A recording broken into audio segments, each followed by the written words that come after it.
What I like most about studying is the amount and wealth of information that is out there. And so I'm studying a couple of topics and subjects, and one of them is evolution. Evolution is in science. And then the other one was the resurrection, where I begin to study the body and the functions of the body in association with the glorified body, how our body is going to change one day when we go into the kingdom of God.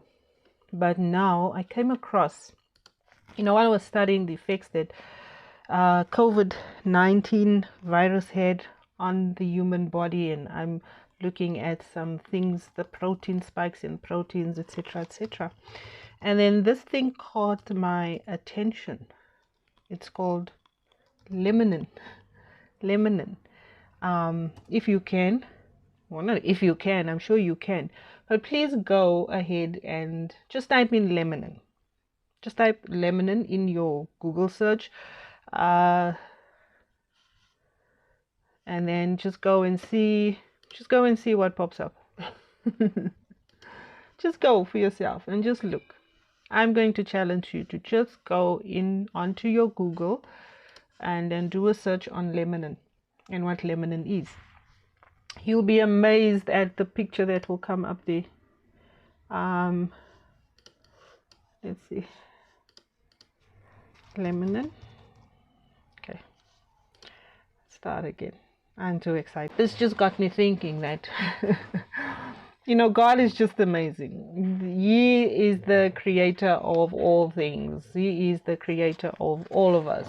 So whether you believe in God's existence, whether you believe that God is the creator of all things, that God has created us, I don't want to be too all religious and too spiritual about this thing, but for me that is sort of like can I call it a fingerprint, a stamp, just something to prove to scientists and biologists that God was involved when He created us. He decided to give us this relatively, profound image in the way this cellular glycoprotein has been designed, has been shaped. You can look at the shape that they draw it in, and then you can go and look at the shape that has been seen through the microscope. Same thing. If you're looking at, if you are like me and you constantly looking at ways that God reveals Himself to us, ways that He wants to show Himself to us, ways that are relevant, ways that are, has to do with whatever.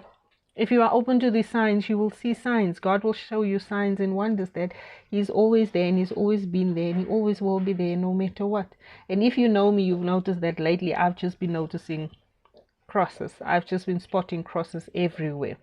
So let this be my way of encouraging you that God has created you. He's created us all unique. He loves us all, no matter who we are, no matter what we think we are, no matter what we've done, no matter the state that we find ourselves in.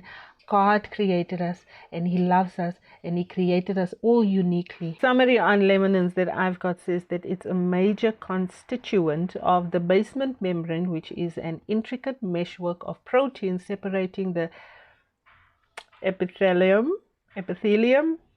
mesothelium, and all these kinds of tissues. Okay, it just goes on to explain its function, and basically a whole lot of figures. It speaks about Y chain, alpha chain, beta chain, 15 laminin, isoforms. If you are a biology student or major, this will obviously make sense to you, but the way I see it, it is a whole variety of glycoproteins that's comprised of all these different things that basically holds everything together, and that God promises us that He holds us together. Isn't it just amazing how science can coincide and coexist, or just prove the existence of God in our physical bodies, in the bodies that we take for granted sometimes, the bodies that we